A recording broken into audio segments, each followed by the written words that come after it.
Guys, welcome back. അപ്പം ഞാനിന്നൊരു കുട്ടി mini വ്ളോഗാണ് ചെയ്യുന്നത്. അപ്പോൾ ഇന്ന് അത്താഴത്തിന് ചോറും കുറച്ച് ബീഫ് കറി എടുത്ത് കഴിക്കാമെന്ന് വിചാരിച്ചു. പിന്നെ അത് കഴിഞ്ഞ് നിസ്കരിച്ച് ഖുർആനൊക്കെ ഓതി. പിന്നെ ഭയങ്കരമായിട്ട് ക്ഷീണം, അപ്പോൾ ഉറങ്ങി. പിന്നെ ഇച്ചിരി വൈകിയാണ് എണീറ്റത്, 10 മണിയൊക്കെ ആയി. പിന്നെ കുറച്ച് ക്രാഫ്റ്റ് ഐറ്റംസൊക്കെ വാങ്ങാനുണ്ടായിരുന്നു, അപ്പോൾ അതൊക്കെ വാങ്ങിച്ചുകൊണ്ടും വന്നു. അപ്പോൾ അതെന്തൊക്കെയാണെന്ന് ഞാൻ കാണിച്ചു തരാം.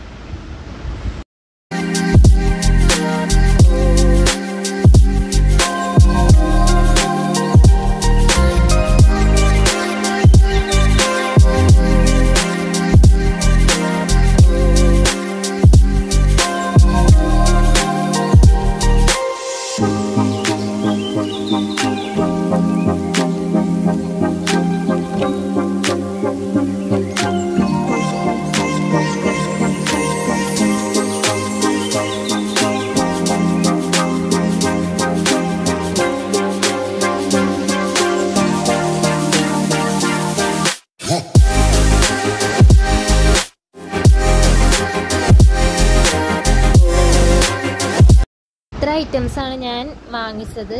അപ്പോൾ ടൈം 3:30 ആയി. അപ്പോൾ കുറച്ച് സാൻഡ്വിച്ച് ഉണ്ടാക്കാമെന്ന് വിചാരിച്ച് അത് ഓവനിൽ സ്റ്റീം ചെയ്യാൻ വെച്ചൊക്കെയാണ്. അപ്പോൾ അതൊന്നും ആവട്ടെ. അപ്പോഴത്തേക്കും കുറച്ച് ഫ്രൂട്ട്സ് കട്ട് ചെയ്ത് വെക്കാമെന്ന് വിചാരിച്ചു. അപ്പോൾ എളുപ്പമാവുമല്ലോ. അപ്പോൾ കുറച്ച് ആപ്പിളും അനാറും ഉണ്ട്, അപ്പോൾ അത് കട്ട് ചെയ്ത് വെക്കാം.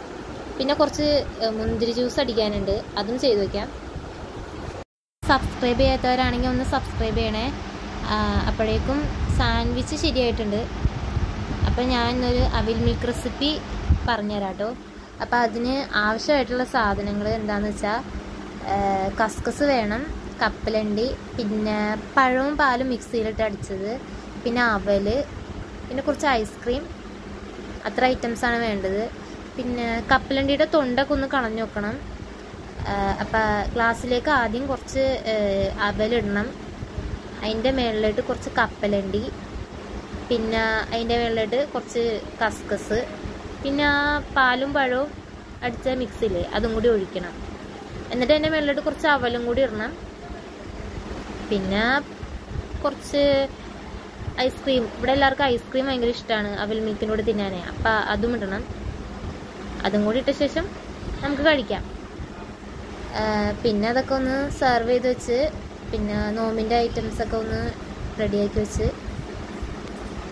പിന്നെ നോമ്പ് തുറക്കാൻ നേരമായി. അപ്പോൾ എല്ലാവരും നോമ്പൊക്കെ തുറന്ന് പിന്നെ കുറച്ച് പിടിയും ചിക്കൻ കറിയും കഴിച്ച്, പിന്നെ ഫാമിലി ആയിട്ട് ഒന്ന് പുറത്ത് പോകണമായിരുന്നു.